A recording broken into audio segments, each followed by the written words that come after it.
ನೋಡಿ, ಮೂಡ ಹಗರಣ ಮುಖ್ಯಮಂತ್ರಿಗಳನ್ನ ಸಾಕಷ್ಟು ಮುಜುಗರಕ್ಕೀಡು ಮಾಡಿತ್ತು. ಈ 14 ಸೈಟ್ಗಳನ್ನ ವಾಪಸ್ ನೀಡಿ ಮುಖ್ಯಮಂತ್ರಿಗಳು ಎಲ್ಲೋ ಒಂದ್ ಕಡೆ ಚೆಕ್ ಮೇಟ್ ಕೊಟ್ರ ಅಂತ ಅನ್ನಿಸ್ತಾ ಇದೆ. ನೋಡಿ, ವಿಪಕ್ಷಗಳು ಸಾಕಷ್ಟು ಆರೋಪ ಮಾಡ್ತಾ ಇದ್ವು. ಒಂದೇ ಕಲ್ಲಿನಲ್ಲಿ 2 ಹಕ್ಕಿಯನ್ನ ಹೊಡೆದಿದ್ದಾರೆ ಸಿಎಂ ಸಿದ್ದರಾಮಯ್ಯ. ಸಾಕಷ್ಟು ಮುಜುಗರಕ್ಕೆ ಕಾಂಗ್ರೆಸ್ ನಾಯಕರು ಈ ಮೂಡ ಹಗರಣದಿಂದ ಒಳಗಾಗಿದ್ರು. ವಿಪಕ್ಷಗಳಿಂದ ಸಿಎಂ ರಾಜೀನಾಮೆಗೆ ಒತ್ತಡ ಕೇಳಿಬರ್ತಾ ಇತ್ತು. ಎಲ್ಲ ಕಡೆ ಪ್ರತಿಭಟನೆಗಳು ನಡೀತಾ ಇತ್ತು. ಹೊರ ರಾಜ್ಯಗಳಲ್ಲಿ ಎಲೆಕ್ಷನ್ ಅಸ್ತ್ರವಾಗಿ ಬಿಜೆಪಿ ಇದನ್ನ ಬಳಸ್ಕೊಳ್ತಾ ಇತ್ತು. ಮೋದಿ ಅವರು ಸಿಕ್ಕ ಕಡೆ ಇದೇ ವಿಚಾರವಾಗಿ ಭಾಷಣ ಮಾಡ್ತಾ ಇದ್ರು. ಮೂಡ ವಿಚಾರದಿಂದಾಗಿ ಕಾಂಗ್ರೆಸ್ನ ವರಿಷ್ಠರು ಕೂಡ ಸಂಕಷ್ಟದಲ್ಲಿದ್ರು. ಸೈಟ್ ವಾಪಸ್ ಕೊಡಿಸೋ ಮೂಲಕ ಡ್ಯಾಮೇಜ್ ಕಂಟ್ರೋಲ್ಗೆ ಮುಖ್ಯಮಂತ್ರಿಗಳು ಮುಂದಾದ್ರ ಅನ್ನುವಂಥ ಪ್ರಶ್ನೆ ಇದೆ. ಮಾಸ್ಟರ್ ಪ್ಲಾನ್ ಮಾಡಿ ಡ್ಯಾಮೇಜ್ ಕಂಟ್ರೋಲ್ಗೆ ಮುಂದಾದ್ರ ಮುಖ್ಯಮಂತ್ರಿ ಸಿದ್ದರಾಮಯ್ಯ.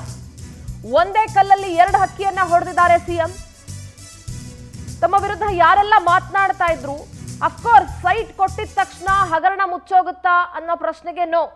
ಹಗರಣ ಇಸ್ ಹಗರಣ. ಸೈಟ್ ಕೊಟ್ಟಿದ ತಕ್ಷಣ ಮುಚ್ಚೋಗೋದಿಲ್ಲ. ಮುಂಚೆನೆ ಯಾಕೆ ಅವರು ಸೈಟ್ ವಾಪಸ್ ಕೊಡ್ಲಿಲ್ಲ? ಈಗ ಇಡಿ ಬೇರೆ ECIR ದಾಖಲಿಸ್ಕೊಂಡಿತ್ತು. ಇಡಿ ಎಂಟ್ರಿ ಆಗಿತ್ತು ಈ ಮೂಡ ಪ್ರಕರಣದಲ್ಲಿ.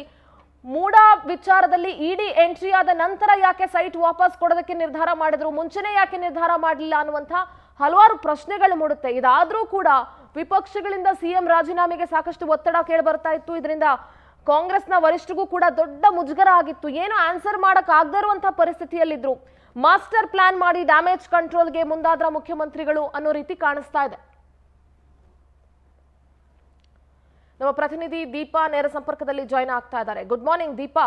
ಈ ಮೂಡ ಹಗರಣ ಕಳೆದ ಒಂದಷ್ಟು ತಿಂಗಳಿಂದ ರಾಜ್ಯದಲ್ಲಿ ಇದನ್ನು ಬಿಟ್ಟರೆ ಬೇರೆ ಯಾವುದು ವಿಚಾರಣೆ ಇಲ್ಲ ರಾಜ್ಯ ರಾಜಕಾರಣದಲ್ಲಿ ಅನ್ನುವಂಥ ರೀತಿ ಬಿಂಬಿಸ್ಕೊಳ್ಳಾಗ್ತಾ ಇತ್ತು. ಸದ್ಯ ಈಗ 14 ಸೈಟ್ಗಳನ್ನ ಮುಖ್ಯಮಂತ್ರಿಗಳ ಪತ್ನಿ ವಾಪಸ್ ಕೊಡ್ತಾ ಇದ್ದೀವಿ, ನನಗೆ ಇದು ತೃಣಕ್ಕೆ ಸಮಾನ ಅಂತ ಹೇಳಿದ್ದಾರೆ.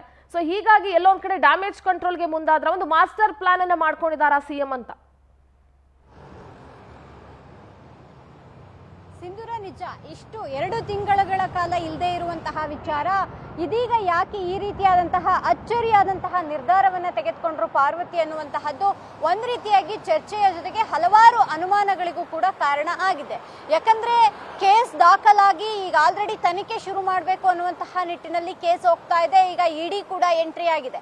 ಈ ಹೊತ್ತಲ್ಲಿ ಯಾಕೆ ಇವರು 14 ಸೈಟ್ಗಳು ನನಗೆ ಬೇಡ ಅನ್ನುವಂತಹ ನಿರ್ಧಾರ ತೆಗೆದುಕೊಂಡ್ರು ಅನ್ನುವಂತಹದ್ದು, ಯಾವಾಗ ರಾಜ್ಯಪಾಲರಿಗೆ ದೂರು ಹೋಗುತ್ತೋ ಆಗ್ಲೇ ವಾಪಸ್ ಮಾಡಬಹುದಿತ್ತು ಅನ್ನುವಂತಹ ನಿಟ್ಟಿನಲ್ಲೂ ಕೂಡ ಚರ್ಚೆ ಇತ್ತು.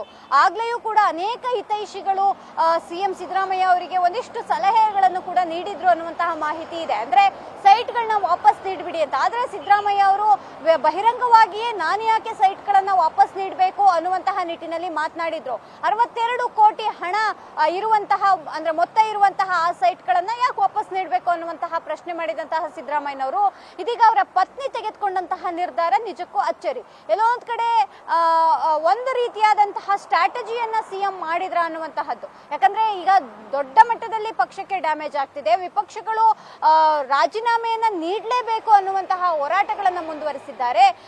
ಎಲ್ಲೋ ಒಂದ್ ಕಡೆ ಸಿಎಂಗೆ ಹೈಕಮಾಂಡ್ ಜೊತೆಗೆ ನಿಂತರೂ ಕೂಡ ಇದು ಡ್ಯಾಮೇಜ್ ಆಗ್ತಿದೆ ಅನ್ನುವಂತಹದ್ದು ಕೂಡ ಹೈಕಮಾಂಡ್ ಗಮನದಲ್ಲಿ ಇದೆ. ಹಾಗಾಗಿಯೇ ಆ ನಿಟ್ಟಿನಲ್ಲಿ ಈ ರೀತಿಯಾದಂತಹ ಒಂದು ವೇನಲ್ಲಿ ಹೋದ್ರೆ ನಾವು ಸೇಫ್ ಆಗಬಹುದು, ಡ್ಯಾಮೇಜ್ ಕಂಟ್ರೋಲ್ ಮಾಡಬಹುದು, ಜೊತೆಗೆ ಏನು ಪತ್ನಿಯನ್ನು ಕೂಡ ತನಿಖೆ ಮಾಡಬೇಕು ಅನ್ನುವಂತಹ ನಿಟ್ಟಿನಲ್ಲಿದೆ. ಯಾಕಂದ್ರೆ A2 ಆರೋಪಿ A3 ಆರೋಪಿ ಫ್ಯಾಮಿಲಿಗಳೇ ಇರೋದ್ರಿಂದ ಅವರನ್ನು ಕೂಡ ತನಿಖೆಗೆ ಒಳಪಡಿಸ್ತಾರೆ ಅನ್ನುವಂತಹ ನಿಟ್ಟಿನಲ್ಲಿ ಈ ರೀತಿಯಾದಂತಹ ನಿರ್ಧಾರವನ್ನ ಅವರ ಪತ್ನಿಯ ಕೈಯಲ್ಲಿ ಮಾಡಿಸಿದ್ರ ಅನ್ನುವಂತಹದ್ದು ಸದ್ಯಕ್ಕಿರುವಂತಹ ಪ್ರಶ್ನೆ. ಆದ್ರೆ ಸ್ವಪಕ್ಷದವರು ಅಂದ್ರೆ ಆಡಳಿತ ಪಕ್ಷ ಅದನ್ನ ಸಮರ್ಥನೆ ಮಾಡ್ಕೊಳ್ತಿದೆ.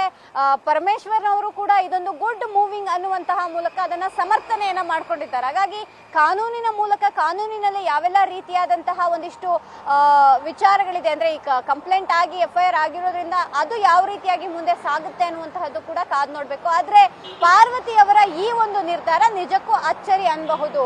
ಸಿಂಧೂರ, ದೀಪಾ, ನಿಮ್ಮೆಲ್ಲ ಮಾಹಿತಿಗಾಗಿ.